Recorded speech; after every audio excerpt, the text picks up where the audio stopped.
Ahojte, máme tu prvú tajnú súťaž. Výherca získa ročnú dávku chia semienok. Bude to najlakovanejší stránok na našej stránke za mesiac november.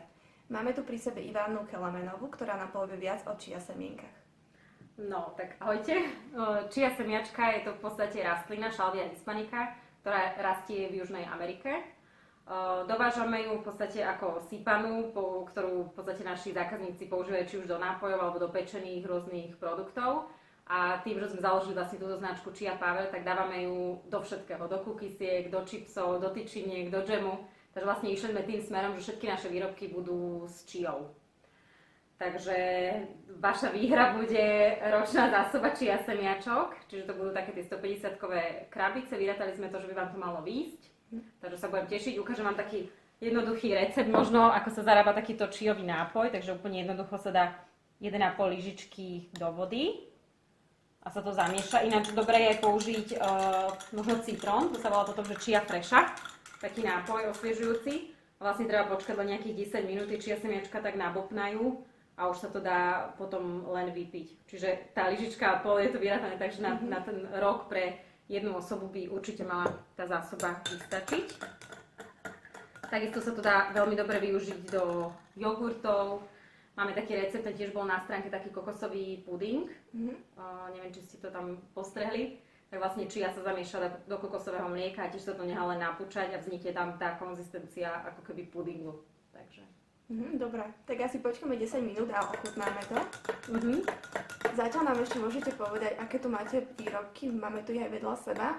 Máme tu aj tie sušenky.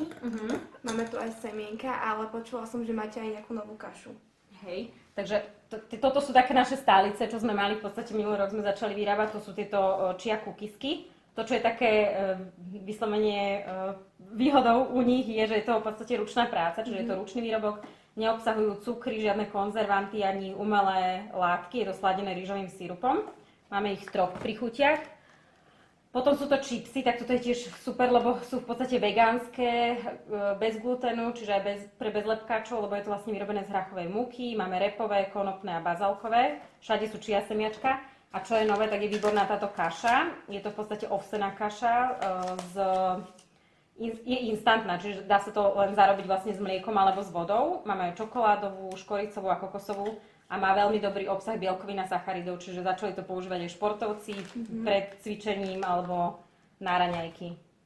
Takisto džemík, ten je úplne bez cukrov, bez konzervantov, to je čisté ovocie slovenské, čiže čučoriedky, brusnica a sladené je to len vlastne takým jablčnou kašou.